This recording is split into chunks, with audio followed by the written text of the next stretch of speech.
नमस्कार दोस्तों, मैं डॉक्टर रावत चौधरी आप सभी का मेरे YouTube चैनल में हार्दिक स्वागत करता हूं। दोस्तों, आप लोग जानते हैं कि मैं आप लोगों के साथ में काफी बीच बीच में सक्सेस स्टोरी शेयर करता हूं, जिससे आप लोगों को कॉन्फिडेंस मिल सके विद प्रूफ कि किस तरह से एक ऐसी बीमारी जिसको लगभग ये माना जाता है कि ठीक ही नहीं हो सकती, वो भी जब होम्योपैथिक ट्रीटमेंट से ठीक होती है। तो अगर आपको भी इस तरह की प्रॉब्लम है तो आप भी उसको होम्योपैथिक ट्रीटमेंट से ठीक कर सके। दोस्तों, आज की वीडियो में हम लोग बात करने वाले हैं एजियोस्पर्मिया के बारे में। एजियोस्पर्मिया यानी वो कंडीशन जिसके अंदर कोई भी जो मेल है, पुरुष है, उसके अंदर जो उसका स्पर्म काउंट है वो बिल्कुल जीरो होता है। आप उसको नील या जीरो शुक्राणु की कंडीशन कह सकते हैं। और दोस्तों, अक्सर इसका पता चलता है जब कोई मेल अपनी मैरिड लाइफ में जाता है और काफी समय तक अपने पार्टनर के साथ रहते हैं, और जब उनके पार्टनर कंसीव नहीं कर पाते यानी प्रेगनेंसी नहीं हो रही होती है, तो उसके बाद जब डॉक्टर के पास जाते हैं तो जब रूटीन एग्जामिनेशन होते हैं, मेल का जो सीमेन या जो वीर्य की जांच होती है वो करवाई जाती है, और उसमें जब उनको बताया जाता है कि आपको एजियोस्पर्मिया है यानी बिल्कुल ही आपका जीरो है, नील स्पर्म काउंट है, तो उसके बाद उनको जो है काफी ज्यादा आप समझ सकते हैं कि प्रॉब्लम उनको सामना करना पड़ता है। और रूटीन के अंदर आप लोग जानते हैं कि एजियोस्पर्मिया का कोई बहुत अच्छा ट्रीटमेंट कहीं पर भी नहीं होता है। दोस्तों, यहाँ अच्छी बात यह है कि अगर आप मेरे YouTube चैनल से जुड़े हुए हैं, अगर आप मेरे चैनल्स में वीडियोस देखते रहते हैं, तो आप लोग जानते हैं कि मैंने काफी सारी सक्सेस स्टोरी शेयर की है विद प्रूफ,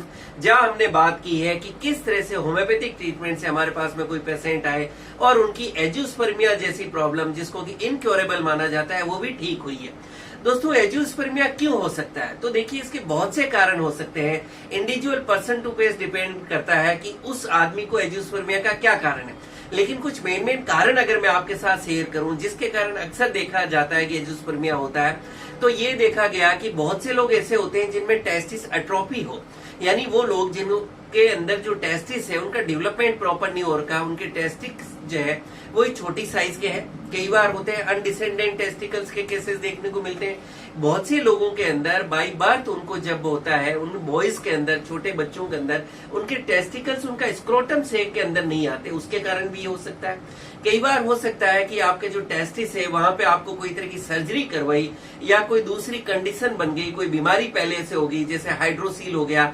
वेरिकोसील के केसेस हो गए, कई बार कोई तरह की सिस्ट बन जाती है आपको। तो इन सारे चीजों के कारण भी कई बार आपको जो है एजियोस्पर्मिया के केसेस देखने को मिल सकता है। कई बार कोई ट्रॉमा हो सकता है, कोई तरह की इंजरी या चोट हो सकता है कि टेस्टिकल्स पे लगी हो, आपको वहां पार्ट्स पे लगी है, तो उसके कारण हो सकता है। कई बार कोई तरह के इन्फेक्शंस, इन्फ्लेमेशंस हो सकते हैं, उसके कारण भी दोस्तों एजियोस्पर्मिया बहुत कॉमन देखने को मिलता है। कई बार ऐसा भी होता है, काफी लोग जिनको की कोई वर्क उनका ऐसा है, कोई काम ऐसा है जिसके अंदर उनको हाई टेम्परेचर में खड़ा रहना है, हीट एक्सपोजर काफी ज्यादा अगर उनके टेस्टिकल्स पे रहता है। कई लोग ऐसे देखे मैंने जिन्होंने कहा कि सर मैं दिन में काफी लंबे समय तक जो है अपना लैपटॉप जो है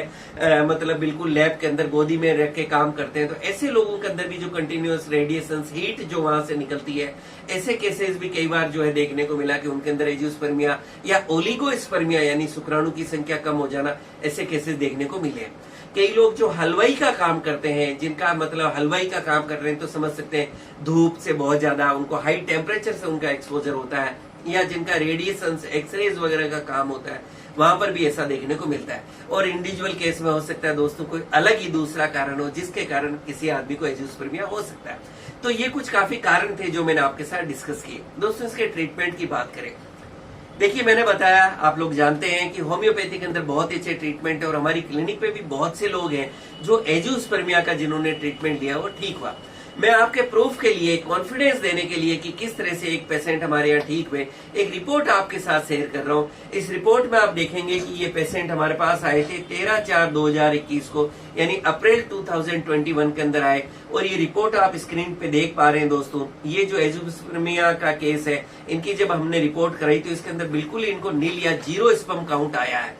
दोस्तों, इनके केस को जब क्लिनिक पे आए तो हमने डिस्कस किया, पूरी हिस्ट्री ली कि क्या हिस्ट्री रही है, बाकी पर्सनल लाइफ से रिलेटेड हमें कई चीजें पूछनी होती वो पूछी। इस एजियोस्पर्मिया की रिपोर्ट के साथ में और काफी सारे कुछ हमने दूसरे इन्वेस्टिगेशंस भी कराए, और उसके बाद हमने इनका ट्रीटमेंट शुरू किया। और दोस्तों, ट्रीटमेंट शुरू किया और आप देख सकते हैं कि ट्रीटमेंट काफी लंबे समय तक हमने शुरू किया। और नेक्स्ट रिपोर्ट जो मैं अब आपके साथ शेयर कर रहा हूँ, इस रिपोर्ट में आप देख पाएंगे ये रिपोर्ट दोस्तों 16 मई 2021 की यानी मई 2022 की, और इस रिपोर्ट के अंदर आप अब देख सकते हैं कि उनका स्पर्म काउंट जो बिल्कुल नील था वो बढ़ के 28 मिलियन पर ml हो गया। तो आप देख सकते हैं कि स्पर्म काउंट के अंदर कितना अच्छा हमें एक सुधार देखने को मिला है। अभी इनका ट्रीटमेंट हमने और कंटिन्यू किया हुआ है कुछ समय तक, जिसके बाद मुझे उम्मीद है कि ये रिपोर्ट के अंदर और अच्छा सुधार होगा और ये अपनी मैरिड लाइफ को और अच्छी तरह से जी सकेंगे, और आने वाले समय के अंदर नेचुरली जो एंजियोस्पर्मिया या नील स्पर्म काउंट के कारण जो इनको इनफर्टिलिटी या निसंतानता का सामना करना पड़ रहा था वो भी ठीक हो जाएगा। दोस्तों ये वीडियो बनाने का मकसद, ये रिपोर्ट्स आपके साथ शेयर करने का मकसद क्या है मेरा,